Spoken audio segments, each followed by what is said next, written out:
스탁 시작하겠습니다. 오늘 두 분의 전문가 소개해드리죠. FS 리서치의 박정훈 멘토 나오셨고요. 와운의 파트너 임주화 멘토 함께하겠습니다. 어서 오십시오. 안녕하세요. 안녕하십니까. 네, 오늘 시장 이슈 확인하겠습니다. 첫 번째 이슈 보죠. 첫 번째 이슈 저희가 까치랠리라는 말을 표현했는데요. 그러니까 설날 전후로 해서 시장이 좀 올라주는 걸 또 이렇게 표현하면 재밌지 않을까 그래서 표현을 해봤습니다. 일단은 앞서 말씀드린 것처럼 시장이 쉽사리 빠지지 않고 잘 유지하면서 또 약간 오르려는 반등의 조짐도 보이고 있습니다. 같이 얘기를 나눠보죠. 임주화 멘토 요즘 시장 어떻게 보고 계십니까? 사실 요즘 한 외국인이 5거래일 연속 100만 주 이상 들어온 종목들은 기본적으로 대시세가 한 번씩은 꼭 나더라고요. 그래서 네네. 사실 외국인이 중심이 된 오랜만에 보는 장세다라는 말씀을 드려볼 수가 있을 것 같고, 작년에는 사실 하반기에 증시가 좋아질 만한 어떤 커다란 어떤 그런 게 없었잖아요. 금리 인상은 내년까지 한다라고. 그런데 그 내년이 지금 왔고 한두 달 내로 어느 정도 정리가 좀 되는 분위기가 있다 보니까 지금은 사실 금리 인상을 세게 한다고 해도 시장이 별 반응 없이 그냥 수급 자체는 전반적으로 좋은 모습을 보여주고 있어서 설 연휴 지나고 나서는 조금 더 긍정적인 매수세가 좀 이어질 것으로 보이고요. 최근에 움직인 종목들 대부분 보시면은 쉬어가는 자리가 없이 계속 가고 있기 때문에 네. 가는 종목만 계속 실리는 걸 보다 보면은 평균적으로 외국인 거래가 시가총액을 1,000억에서 1조 상관없이 한 100만 주 이상 5거래일 이상 매집하면 대시세가 한 번씩은 난다. 이 정도로 정리해 보도록 하겠습니다. 외국인들이 5거래일 이상 좀 많이 사는 종목들은 어김없이 시세가 좀 나더라. 그런 종목들에 관심을 좀 갖자 이런 말씀이시고 설 이후에도 좀 이런 분위기는 이어질 것 같다라고 전망해 주셨습니다. 박정훈 멘토께서는 어떻게 보십니까? 예. 지금 시장을 보시면 제 생각에는 시장이 이제 좀 악재에 지쳤다. 그렇기 때문에 올라올 수 있다라고 얘기를 할 수 있겠는데요. 사실 외국인 자금의 성격이 최근에 보시면은 차익보다는 비차익 쪽에 좀 많이 늘고, 그다음에 이제 그게 이제 패시브 자금들이 들어오는 것들, 이런 것들이 눈에 띄게 되면서 그렇게 된 것 같습니다. 일단 그 외국인들은 사실 작년 7월부터 계속해서 순매수를 했거든요. 네. 매수를 해오면서 거의 한 12조 넘게 샀는데 보통 외국인들이 좀 추세를 좀 전환해서 저가에서 사기 시작했을 때 거의 한 1년 정도에서 1년 반 정도 기간을 두고 한 25조 정도까지는 사니까 이제 그런 것들이 조금 이제 시장에서 앓는 것 같고, 당분간 좀 더 외국인 매수세가 지속될 수 있다는 믿음이 좀 생긴 것 같습니다. 특히나 이제 그동안 이제 미국 연준이 이제 그동안 계속 겁을 줘서 했던 것들, 시장을 겁을 줬던 것들이 이제 시장에는 이 정도면 됐어, 더 먹히지 않을 거예요. 그래서 요즘은 사실은 시장이 조금 더 수급적으로 우세하거든요. 이제 그런 점들을 감안하면 사람들도 이제 어느 정도 악재에 익숙해졌고, 그렇기 때문에 또 특별한 악재도 당분간은 FOMC 회의를 제외하고는 특별히 보이지 않으니까 여기서 조금 더 랠리는 지속될 수 있지 않을까 그렇게 생각이 됩니다. 다만 이제 지금 이제 좀 티격태격한 거는 우리나라 보시면은 사실 까치랠리라고 말씀하셨지만 사실 설 전에는 조금 리스크 때문에, 올해 쉬는 리스크 때문에 조금 매도 물량도 나오고 그래가지고 시장은 좀 한 일주일이나 2주일 전부터는 안 좋게 시작한 건 맞거든요. 근데 네. 그럼에도 불구하고 워낙 이제 좋아질 것 같은 느낌은 드니까 좀 티격태격 치고받고 하고, 또 외국인들의 선물을 그 심리를 활용해서 선물을 가지고 조금 취약한 수급에서 장난을 치기 때문에 네. 그런 것들이 좀 반영이 돼서 장은 좀 왔다 갔다 하긴 하지만 아무래도 그래도 연휴 이후에는 조금 더 긍정적인 모습이 되지 않을까 이렇게 생각이 됩니다. 원래 보통은 이렇게 연휴 기간이 좀 길어지면 불확실성을 해소하기 위해서 시장이 좀 조정을 받고 가거나 오르는 것보다는 눈치 보는 장세가 좀 나올 가능성이 좀 높긴 하죠. 근데 최근에는 이제 먼저 저희가 좀 미국보다는 강세를 좀 보이는 장세, 강세라고 표현하기에는 오늘 오르는 폭이 그렇게 크진 않습니다만 그래도 나쁘지 않은 장세가 좀 유지되는 것 같습니다. 외국인들의 우리가 의지해야 된다라고 하면 아까 임주환 멘토께서 좀 수급이 좀 많이 들어오는 종목들을 좀 봐야 된다, 외국인들이 연이어서 사주는 종목. 대부분 대형주 위주 아닐까라는 생각도 드는데 실제로 보시면 어떻습니까? 한 종목 올라오는 상황들을 보게 되면은요. 꼭 대형주만 몰려 있는 건 아니고요. 예를 들어서 청담글로벌도 한 5거래일 정도 이렇게 매집 나오다가 갑자기 어저께 시세가 나온 거랑 비슷한 것도 있고, 아니면 어저께 움직였던 고영 이런 종목들도 시총이 상당히 작은 편은 아닌데 또 움직였기도 하고, 최근에 그 임플란트 관련된 종목들도 그냥 사실 커다란 매출이 엄청 막 예상되는 게 아닌데도 들어오는 수급들을 보면은 외국인 거래를 보면 한 만주 이상 한 100만 주 언더로 한 5거래일 쭉 사들이니까 3거래 이상 사들이고 있으면 아 이제 하루 이틀 더 모으다 한번 터지겠구나 그걸 예상할 수가 있고 그다음에 기존에 가지고 있는 20일 혹은 30일 외국인 기간 평균 단가를 보면 한 12월 중순쯤에 약간의 상승하려고 했을 때의 고점에서 약간 물려 있다가 평단을 이번에 확 내려가지고 이제 움직이고 있는 모습인데 저번 주, 이번 주가 이렇게 평단 조절하면서 물량이 실리는 흐름들이거든요. 근데 물량이 실리면 그걸 털으려면 더 많이 올라간 상태여야 되잖아요. 그러다 보니까 상승하고 바로 빼지는 않고요. 조금 더 시세가 난 네. 후에 조금씩 분할해서 정리하는 그런 흐름들이 있는데 아직 정리 단계는 아니고요. 월, 화, 수가 이제 매집 후 터지는 이런 흐름들이기 때문에 다음 주, 다다음 주 정도까지는 흐름은 이어질 것으로 보입니다.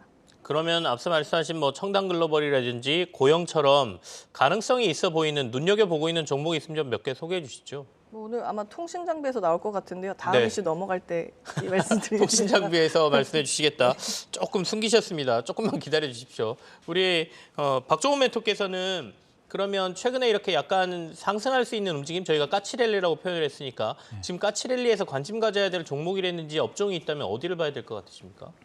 예, 일단은 그 보시면 주가가 오르는 건 그 실적이 좋아지거나 아니면 밸류에이션을 더 높게 받을 수 있거나 뭐 둘 중에 하나인 것 같습니다. 그러면 이제 그 실적적인 측면에서 보면 사실은 올해 경기 침체 얘기들이 많이 나오고 실제적인 경기 침체를 아직까지 인정 안 한 상태지만 어쨌든 경기 침체가 올 거라는 건 다들 알고 있습니다. 그렇다면 이제 실적을 놓고 본다면 네. 예, 사실은 글로벌하게 경제에서 지금 상황에서 그나마 좀 성장률이 보이는 게 그나마 중국하고 일본입니다. 그러면 이제 그렇다면은 그러다 보니까 아무래도 특히 중국은 정치적인 이슈도 전인대 이후에 이제 또 계속해서 투자를 해야 된다는 특히 소비재 쪽에 투자를 해야 된다는 그런 이슈들이 있기 때문에 그거에 대한 방향성을 보고 가는 것 같아서 중국 이슈와 그다음에 중국 소비재주 이슈와 그다음에 그 실적 이슈 이 두 가지를 합친 것들을 위주로 좀 보시는 게 좋을 것 같습니다. 대표적으로 뭐 저희 LCC도 얘기를 했었고 네네. 그다음에 이제 뭐 게임들도 요즘 얘기를 하고요.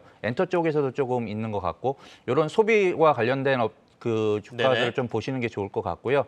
그다음 밸류에이션 측면에서는 사실은 지금 수급이 이제 어느 정도 제한적이다 보니까 몰리는 쪽이 실적 아니면 밸류에이션 아예 안 보는 경향이 있습니다. 그러니까 그런 것들이 주로 이제 코스닥 업체들이 많은데 그래서 사실은 지수로서는 많이 이렇게 막 못 간다고 해도 종목으로서는 보면은 꽤 많이 가는 종목들이 많거든요. 이제 그래서 그 밸류를 안 보게 되는데 밸류를 안 보려면 아무래도 어느 정도 꿈이 있고 장기적으로 좀 성장성이 커 보이는 그런 섹터나 이제 산업이나 테마나 이런 것들을 찾아야 되는데 대표적인 게 최근에 이제 로봇이나 AI 뭐 그다음에 이제는 지금은 이제 양자 컴퓨터까지 왔는데 네. 그런 것들이 이제 눈에 띄니까 그런 것들 위주로 계속해서 보시는 게 좋을 것 같습니다. 알겠습니다.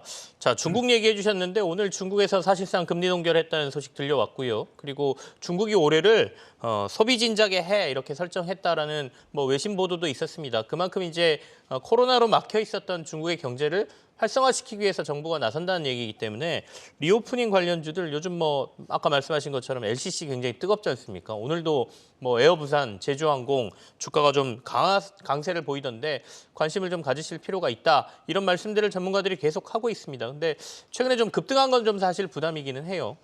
자, 다음 이슈로 넘어가 보겠습니다.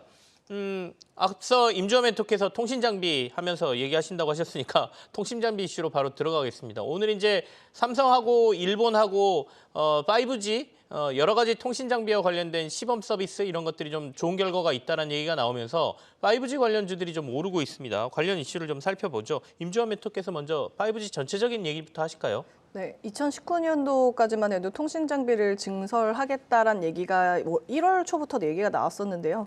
2019년 4월경에 경기 침체가 오고 있다고 하면서 미루게 됩니다. 근데 미뤘는데 2020년 초에 코로나가 오면서 이제 3년간 공사를 쉬었던 상황이고요.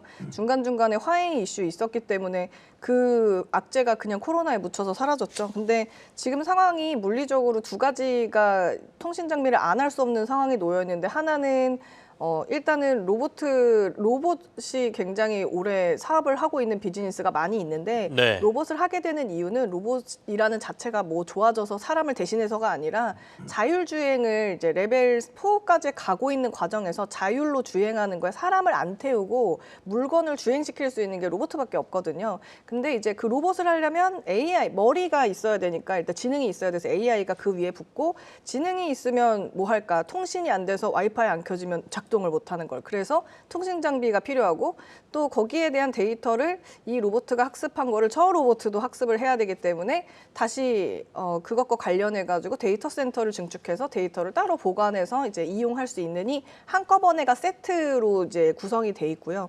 그다음에 이제 해외에서 수주가 들어오는 부분들은 영국은 그 코로나 이슈 때문에 좀 미뤄뒀던 통신 장비 수주를 계속해서 지속적으로 수주가 나오고 있고 네. 미국은 인프라 지금 뭐 계속 증설과 포함해서 공장 이전을 하고 있기 때문에 통신을 무조건 깔고 가야 될 수밖에 없잖아요. 그리고 또 우리나라 내에서도 지금 6G 준비한다고 했기 때문에 뭐 오픈랩 R&D 뭐 이슈도 있고 또 경쟁자인 또 스페이스 X가 이제 법인을 내고 여기서 통신 사업을 한다는 얘기가 있기 때문에 통신 품질에 대해서 또 경쟁하는 시기가 놓여져 있고 또 누구보다 먼저 UAM을 해야 되기 때문에 통신 장비를 또 증설할 수밖에 없는 그런 상황이기 때문에 복합적으로 상반기는 통신주 전체가 좋을 수 네. 있다라고 보시고요. 네, 기가레인 같은 경우에는 이제 3년 전까지만 해도 솔리드가 삼성전자에 이제 수주를 받았었는데 2020년부터는 기가레인으로 바뀌어 있기 때문에 요 두 개의 차이가 있을 뿐이지만 전체적으로 솔리드, 기가레인, 뭐 이노 와이어리스, RF, HIC 뭐 또 HFR 이런 통신주 전체적으로 다 수주가 동반 상승이 될 수 있기 때문에 아주 오랜만에 섹터 자체가 좋아지는 그런 흐름들이 이어진다라고 보시면 되겠습니다. 일단은 말씀하신 것처럼 미리 기술을 개발하고 내놔도 시장이 열리지 않으면 그 기술이 확산되는데 시간이 좀 걸리거든요. 5G가 사실은 좀 그랬던 것 같습니다. 통신 기술은 어느 정도 됐다라고 했는데 주변에 쓸만한 데가 별로 없었다는 거죠. 근데 이제 요즘은 로봇, 자율주행, 뭐 예전엔 스마트 팩토리 뭐 이렇게 얘기했는데 그 시장이 올해 본격화된다라고 하면 통신 장비주 뭐 이쪽도 괜찮다 이런 말씀이세요. 박정훈 멘토께서는 5G 쪽은 올해 진짜로 임주원 멘토 얘기하신 것처럼 상반기에 좀 괜찮을까요? 실제로 적용을 하느냐 안 하느냐에 대해서는 조금 의문일 수 있지만 그 방향성에 대해서는 좀 더 기대감이 이제 다시 생긴 것 같습니다. 최근에 이제 또 작년 연말부터 연초에 잠깐 반짝 5G가 그 통신 장비들이 좋았던 이유는 올해는 3년째인데 5G 하겠다고 한 게 3년째인데 올해는 정말 해외에서 투자를 할 것이다라는 기대감 때문에 올랐다가 또 다시 이제 그게 기술적인 이유로 조금 더 시간이 걸릴 거라는 얘기 때문에 이제 다시 꺾였습니다. 근데 지금 이제 다시 5G가 주목받는 건 사실 어떤 신기술이 상용화가 되려면 하드웨어와 소프트웨어, 그다음에 플랫폼, 그다음에 네트워크, 콘텐츠까지 이렇게 일괄적으로 다 어느 정도 갖춰져야 이제 진정한 이제 기술이 상용화되고 발전될 수 있는데 지금 보시면 다른 우리가 알고 있는 뭐 최근에 이제 이슈가 되는 로봇이나 AI든지 이런 기술들의 상용화를 위해서 하드웨어, 소프트웨어까지는 어느 정도 표준을 해가고 있는데 네트워크가 거의 못 따라온다라고 하는 그런 점들이 이제 부각이 되면서 그 마침 이제 기사가 이제 삼성전자가 그러면 그 기술적인 난제를 조금 이제 속도 자체를 갑자기 5G를 원래 의도했던 대로 올리진 못하지만 네네. 그걸 다시 약간 기술로서 좀 풀어나가면 다른 이제 우리가 구현하고자 하는 AR, VR이라든가 자율주행이라든가 이런 것들을 좀 더 빨리 좀 땡겨올 수 있지 않을까, 효율적으로 좀 할 수 있지 않을까라는 기대감이 생겨서 이제 5G 장비주들이 오르는 것 같습니다. 그래서 큰 그림에서 보셨을 때 지금은 로봇이 됐든 AI가 됐든 어쨌든 그러한 새로운 기술에 대한 그 밸류 체인들을 사람들이 잡아가는 과정이라 생각하시면 되고요. 그래서 네네. 최근에 이제 로봇이나 AI 관련주들이 하드웨어 관련주들이 올랐고 소프트웨어들이 올랐고 그다음에 이제 네트워크 차례가 조금 된 것 같습니다. 이제 그런 관점에서 보시면 당분간은 조금 더 지속될 수 있지 않을까 그렇게 생각이 됩니다. 우리 박정훈 멘토께서도 5G 관련돼서는 당분간 조금 더 관심 가질 만하다 이렇게 말씀해 주셨습니다. 근데 아까 임주환 멘토께서 제가 외국인들이 한 3, 4일 정도 이렇게 좀 매집하는 것들 그런 것 중에 좀 눈여겨볼 만한 데들이 있냐라고 했을 때 통신장비주 조금 이따 말씀해 주시겠다고 했지 않습니까? 앞서 언급하신 그런 종목들인가요? 네. 보통 기관이 많이 사는 거는 이노와이어리스, HFR 같은 경우에는 좀 꾸준히 안 사고 던졌다 다시 잡았다를 좀 하는 편이고요. 기가레인 같은 경우에는 오늘 평단을 올리고 있더라고요. 오전 주모도 올리고 있었고, 그다음에 RFHIC 같은 경우 보유 기간이 조금 길긴 하지만은 그래도 가지고 있으면 계속 갈 수 있는 그런 흐름들을 약간 보시면 아직 네. 시작도 안 한 그런 흐름들이 좀 있죠. 그리고 또 솔리드 같은 경우에는 사실 상단에서 지금 조정을 받고 있는 구간이어가지고 지금 보시게 되면은 상단에서 조정받고 있기 때문에 직전 6,500원을 넘어가는 매집이 지금 형성되고 있는데 그 매집을 굳이 말씀드리자면 한 4분의 1 정도만 진행이 된 상태니까 시간 조금 두시고 천천히 보시면 괜찮을 것 같다는 말씀드리고, 외국인이 요즘 많이 사고 있는 것들 화장품하고요. 그다음에 그 관련해가지고 통신 장비 쪽도 좀 좋고, 그다음에 네.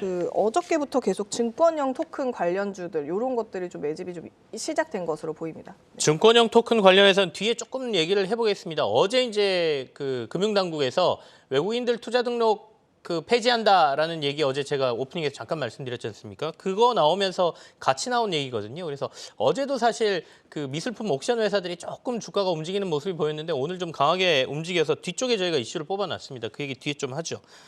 다음 이슈로 넘어가 보겠습니다. 다음 이슈는 넷플릭스 호실적에 따른 국내 K 컨텐츠 업체들 어떻게 봐야 되는지 한번 점검하려고 하는데요. 박정훈 멘토부터 얘기하겠습니다. 예, 뭐 그 넷플릭스의 실적보다는 그 가입자 증가, 예, 그러니까 앞으로 실적이 더 좋아질 것이라는 기대감 때문에 이제 시간에서 더 좋아진 것 같습니다. 근데 이제 이것이 시사하는 바는 우리나라 업체들한테, 관련 업체들한테 되게 좋은 거는 일단 그 넷플릭스가 그 온라인 사업이다 보니까 아무래도 그 기존에 이제 코로나 때 상당히 좋았다가 이제 어느 정도 이제 소비가 이제 리오프닝 되면서 이제 소비가 이제 5% 바뀌면서 이제 일시적으로 조금 온라인이 많이 안 좋았고 실적으로 많이 안 좋았습니다. 그래서 넷플릭스 입장에서는 이걸 다시 잡기 위해서는 어떠한 더 좋은 사람들이 볼 만한 컨텐츠를 더 필요한데 마침 이제 K 컨텐츠가 상당히 그 역할을 많이 해주고 있는 것 같아서 올해는 아마 넷플릭스가 제 생각에는 우리나라 투자를 상당히 늘릴 것으로 보고 있습니다. 특히나 이제 제작비 비중 같은 것들을 많이 늘릴 거로 보는데요. 예, 그런 점에서 우리 업체들한테는 긍정적인 소식이고 특히나 이제 드라마라던가 이런 그 영화라던가 이쪽 컨텐츠 관련된 업체들을 좀 더 주목해서 보시면 좋을 것 같습니다. 네, 임주환 멘토도 같이 좀 점검해 주시죠. 늘 항상 넷플릭스 가입자 증가로 인해서 오늘 주가가 상승하였다가 항상 넷플릭스는 늘 결론적인 것 같고요. 늘 넷플릭스를 트레이딩 하실 거면은 이제 드디어 감소하고 있다, 줄어들고 있다, 어닝 쇼크다 이럴 때 살살 들어가서 보고 있는 게 사실 맞지 않을까라는 생각이 듭니다. 그래서 저는 이제 넷플릭스 파트 부분들은 한 가지를 아셔야 될 게 뭐가 있냐면은 사실 우리가 만약에 뭐 티빙이라던가 웨이브에서 돈을 들여가지고 제작을 했으면 네. 뭐 TV도 나가고 OTT에도 들어가고 또 이거를 다른 OTT 중국이나 뭐 미국이나 OTT에 팔 수가 있거든요. 근데 넷플릭스에서 오리지널로 들어오는 경우에는 넷플릭스가 돈을 2배를 주고 그러니까 평소 나와 있는 시세보다 2배를 주고 촬영만 끝나도 3일 뒤에 배우들한테 바로바로 현찰로 입금을 해주면서 정말 여기에 촬영을 할 수 있게 하는데 그 미국에 있는 넷플릭스 그 돈을 주는 입장에서 보면은 우리나라에서 제작하는 제작비가 미국 시세에서 한 4분의 1 값으로 아주 저렴하게 거래가 되고 있는 시세거든요. 그렇지만 우리 입장에서는 뭐 KBS나 방송 3사에서 만드는 제작비에 뭐 4분, 그러니까 2배를 받지만 사실 전체적으로 시세가 우리 제작비가 제작하신 분들이 뼈를 갈아서 만들어가지고 되게 조금 받고 나중에 1년 뒤에 정산 받기도 하고 이런 식으로 시스템이 돼 있다 보니까 넷플릭스는 빠른 정산 그리고 제방료 정도를 포함한 2배수의 돈이기 때문에 넷플릭스에서 제작하면 좋다라고 얘기를 하는데 지금은 좋은데요. 넷플릭스가 판권을 가져가는 거기 때문에 다시 거꾸로 다른 OTT에서 틀려면 넷플릭스 오리지널은 다른 데다 팔아야 되거든요. 그러다 보니까 이제 우리가 올 한 해에 움직일 거는 사실 넷플릭스의 오리지널로 잠깐 현금을 좀 땡긴 다음에 그 돈을 가지고 자체 제작을 해서 다른 OTT 여러 개로 나눠서 파는 행위를 할 수 있는 그런 콘텐츠 IP와 제작 여건을 가지고 있는 그런 제작사들의 어떤 눌림목들 자리를 잘 참고해서 트레이딩 해야 될 거라는 얘기를 드려야 될 것 같고요. IP를 뺏기지 않는 거를 오늘 상반기에 저희가 이제 제작사들은 준비를 해줘야 된다. 그걸 관련해서 트레이딩 하셔야 된다. 넷플만 보고 트레이딩 할 수는 없다. 이렇게 정리를 좀 해보도록 하겠습니다. 넷플릭스 오리지널이 좋긴 하지만 제작 환경에서는 나중에 시간이 좀 지나고 나면 도리어 이게 득실을 따졌을 때 IP가 더 확보되어 있는 회사가 더 나올 수도 있다 이런 말씀이시거든요. 우리나라에서 IP 많이 제일 확보하고 좀 괜찮은 데는 어디가 있어요? 뭐 펜앤터, 키이스트, NEW 정도가 지금 현재는 그렇긴 한데 네. 사실은 뭐 더 많이 지금 제작 여건이 늘어나고 있잖아요. 뭐이 스튜디오 드래곤이 제일 많기도 하지만 거기는 제작을 멋있게 하면서 많은 거라고 볼 수 있을 것 같고요. 나머지 중소형사에서는 키이스트, NEW, 펜앤터 정도를 볼 수 있을 것 같고요. 1일 연속극 장편은 사마 네트워크스가 많이 가지고 있고 그리고 넷플릭스랑 관련된 관련주는 우리나라에서 만든 드라마의 자막을 일본어로 바꿔주는 회사 코퍼스 코리아 정도가 제일 직접적인 수혜주라고 볼 수 있을 것 같습니다. 포커스 코리아도 상장돼 있는 회사인가요? 네네네네. 알겠습니다. 네. 코퍼스 코리아군요. 네. 저는 모르던 회사였는데 오늘 좋은 거 알았습니다. 자, 전반적으로 넷플릭스 실적과 관련된 얘기 그리고 K 컨텐츠 업체들에 대한 주가를 저희가 어떻게 봐야 될지 좀 얘기를 했습니다. 저는 개인적으로 넷플릭스 이슈는 넷플릭스의 회복력이 좀 굉장히 관심이 갔습니다. 그러니까 과거에 좀 안 좋다고 얘기 많이 하면서 광고형 요금제 내놓고 요금 내리고 이러면서 회복할 수 있냐 없냐 이런 얘기 했지 않습니까? 근데 실적도 올라가고 가입자들도 늘고 그러니까 결국 빅테크 업체들이 주춤하다가 다시 올라올 때 이미 확보된 가입자들을 대상으로 해서 뭔가를 새롭게 시도하면서 빠른 회복세를 보인다. 이거는 앞으로 이제 아까 말씀하신 것처럼 넷플릭스는 도리어 안 좋을 때 투자하는 게 맞다. 이런 관점에서 본다면 또 투자자로서 어떤 전략을 짜는 데 도움이 되지 않을까 싶습니다. 다음 이슈로 넘어가죠. 다음 이슈가 앞서 예고드린 증권형 토큰 허용이다 이건데 얘기가 나오면서 그림이나 부동산도 조각 투자가 가능하다. 이렇게 기사들이 나오고 해석이 되다 보니까 오늘 이제 옥션 회사들, 그림 파는 옥션 회사들의 주가가 크게 오르고 있습니다. 박종훈 멘토부터 얘기하실까요? 이 증권형 토큰이라는 게 뭔지도 사실은 좀 궁금합니다. 예, 뭐 쉽게 생각하셔서 이렇게 그 화폐로서의 역할을 할 수 있는 것 중에 하나라고 생각하시면 됩니다. 그러니까 코인들은 개인들이나 이런 것 개인들이나 아니면 사기업 쪽에서 이제 직접 생산을 그 화폐 가치가 있는 것들을 생산을 내고 하는 것들이고 화폐는 실물 경제는 이제 국가에서 이제 실적으로 생산하고 하는 건데 증권형 토큰은 딱 그 중간 정도로 보시면 됩니다. 기술 자체는 네. 코인을 만드는 기술을 가지고 네트워크를 가지고 블록체인 기술을 가지고 하지만 그거를 컨트롤할 수 있는 건 이제 국가나 이런 정부 단체에서 어느 정도 컨트롤할 수 있습니다. 코인보다는 이제 그래서 그런 두 가지의 장점을 가지고 있기 때문에 지금 좀 주목을 받고 있는데요. 일단은 정부에서 그동안 비트코인이나 코인들은 이제 뭐 사기도 많이 일어나고 막 이런 문제들이 많이 생기다 보니까 방향성은 맞지만 함부로 이렇게 하질 못했는데 이제 증권형 토큰 같은 건 그 중간 단계라서 어느 정도 컨트롤이 가능하다고 생각했는지 이번에 좀 허용을 한 것 같습니다. 더군다나 실물 경제에서 최근에 경기 침체 때문에 그 부동산이나 이런 것들 쪽에 조금 실물 경제에서 투자를 할 수 있고 지원할 수 있는 여력이 아무래도 한계에 있다 보니까 그런 것들을 조금 보완할 수 있는 방법 중에 하나가 이제 투자를 할 수 있고 그래서 할 수 있는 방법 중에 하나가 증권형 토크가 될 수 있다고 생각되기 때문에 그걸 허용한 것 같고요. 그런 점에서 약간 네. 코인과 실물 화폐의 중간 정도 되니까 요거는 조금 의미를 가지고 조금 보실 필요는 있을 것 같습니다. 그러면 NFT 관련주를 보는 게 맞습니까? 앞서 제가 이제 K옥션이라든지 서울옥션, 미술품 거래하는 회사들의 주가가 오른다 이렇게 했는데 뭘 보는 게 맞을까요? 그러니까 사실은 증권형 토크와 네. 그다음에 이제 NFT와는 개념을 놓고 보면 비슷합니다. 그러니까 어쨌든 결제를 하는 수단, 그다음에 이제 보완을 하는 수단 이런 것들로 쓰이는 건데요.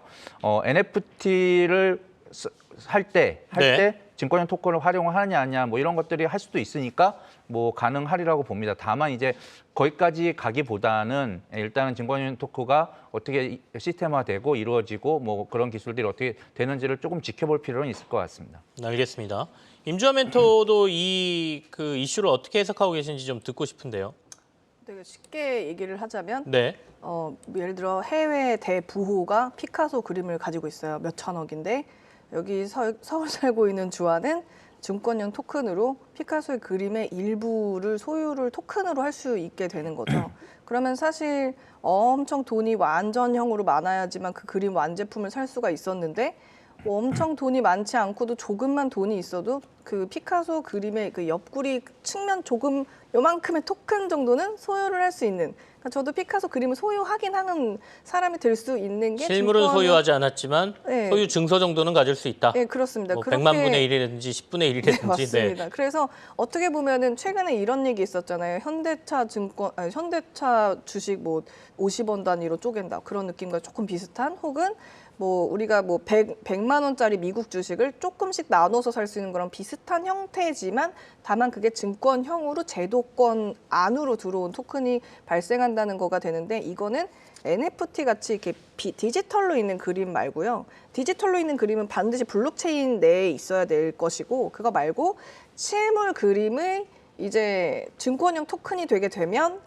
그것이 이득을 보게 되는 그런 상황이거든요. 그래서 네. 정리를 해보자면 이런 그러니까 이렇게 생각하시면 돼요. 상품권이 생겼다 정도로 생각하시면 되거든요. 돈을 시장에서 찍어낼 수가 없으니까 예전에 저희가 상품권 찍어내서 상품권으로 시장에 돈을 활성화시키려고 유통을 하잖아요. 증권형 토큰도 그런 개념이라고 생각하시면 돼요. 다만 종이로 사고 팔지 않은 상태라고 보시면 될 텐데 네.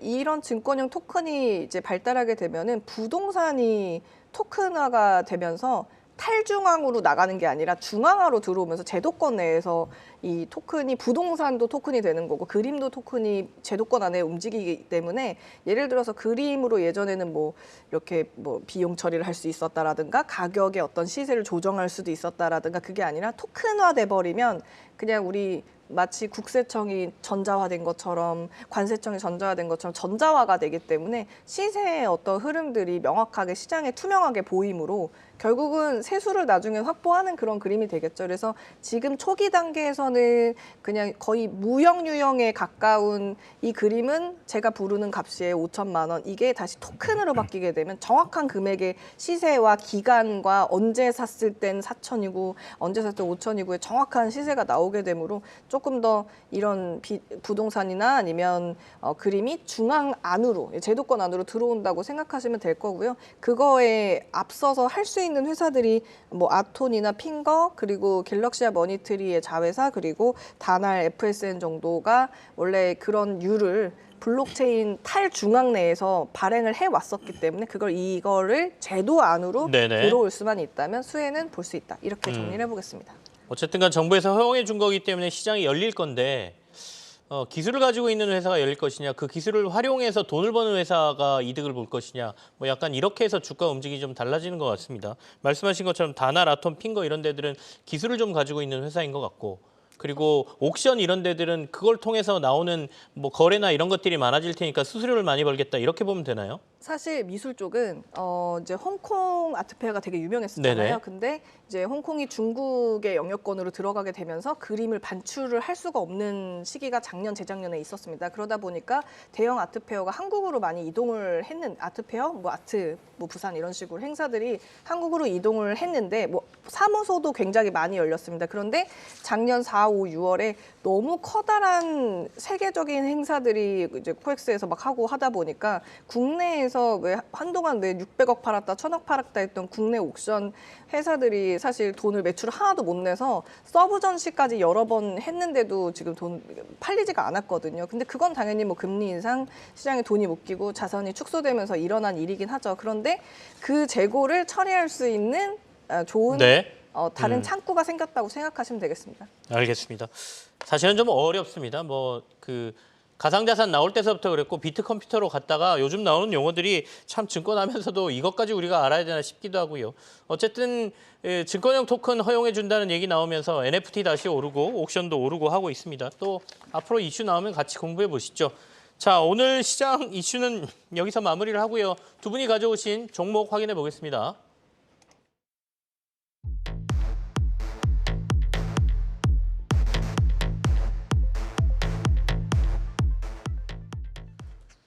네, 먼저 임도하 멘토가 주신 관심주 삼성전자 5G 기술 검증 수혜주 기가레인, 앞서 저희가 이제 통신주 얘기했었는데 기가레인 좀 더 자세히 설명 듣고요.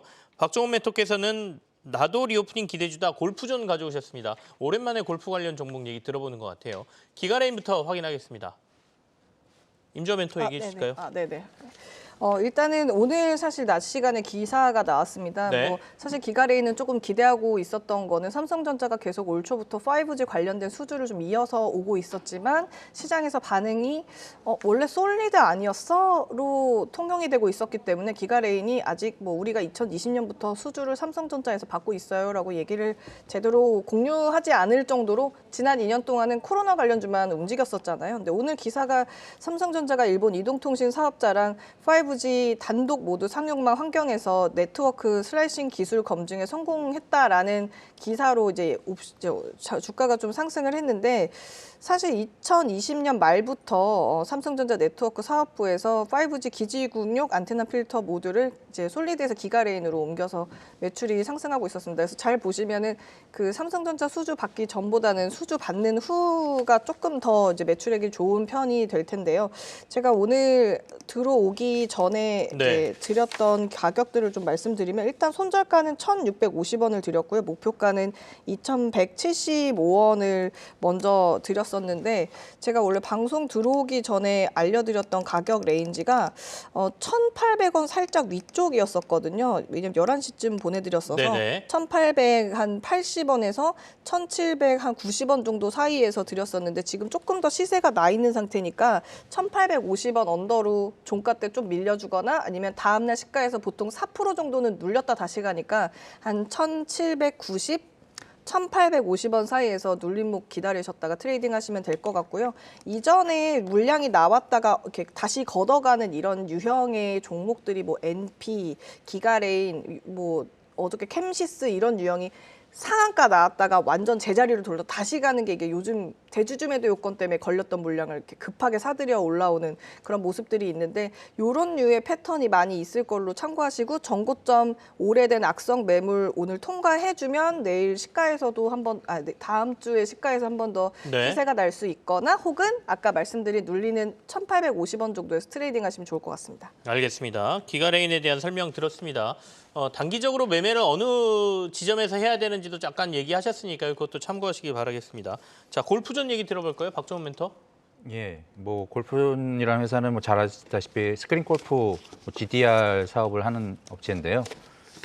왜 굳이 이 실내 게임을 하는 그 업체가 리오프닝 관련주냐면 일단은 그 우리나라에서는 그러니까 지난 코로나 동안 스크린 골프가 나름대로 유행을 했지만 해외 쪽으로는 진출하기 쉽지 않았습니다. 그런데 이제 그런 것들이 실적으로 코로나 끝나면서 조금 이제 중국이라던가 미국이라던가 리오프닝 되고 있는 쪽에 이제 조금 사업 확장을 할 수 있는 지금 가능성이 좀 높아지고 있어서 주목해 볼 필요가 있다고 생각을 해서 이제 말씀을 드립니다. 이제 그런데 보면은 그래도 코로나 때문에 정체했다고 하지만 사실은 실적 면에 있어서는 그렇게 나쁘지 않았습니다. 꾸준히 성장을 했고요. 이익도 거의 뭐 연간으로 50% 이상씩 성장을 했기 때문에 굉장히 탄탄한 회사인데 이제 중요한 건 과거 임플란트가 이제 해외에서 우리가 기술 인정받으면서 중국이든 미국이든 진출했던 사례처럼 우리 이제 이 GDR 시스템도 그런 것들이 이제 점차 준비를 해서 실행하고 있는 그런 단계라고 생각을 합니다.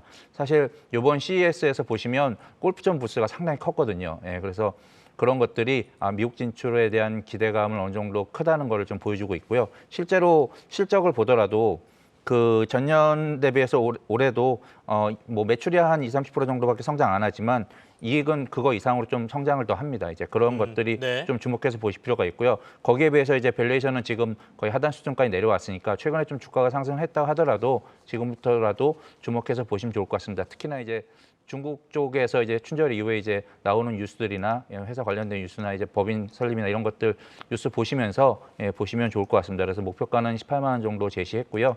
그 다음에 손절가는 한 12만 원 정도 예상하고 있습니다. 네, 알겠습니다. 기가레인 그리고 골프존 두 종목 관심주로 소개를 받았습니다. 오늘 박정훈 멘토 그리고 임주환 멘토와 함께했습니다. 두 분 고맙습니다. 감사합니다. 감사합니다.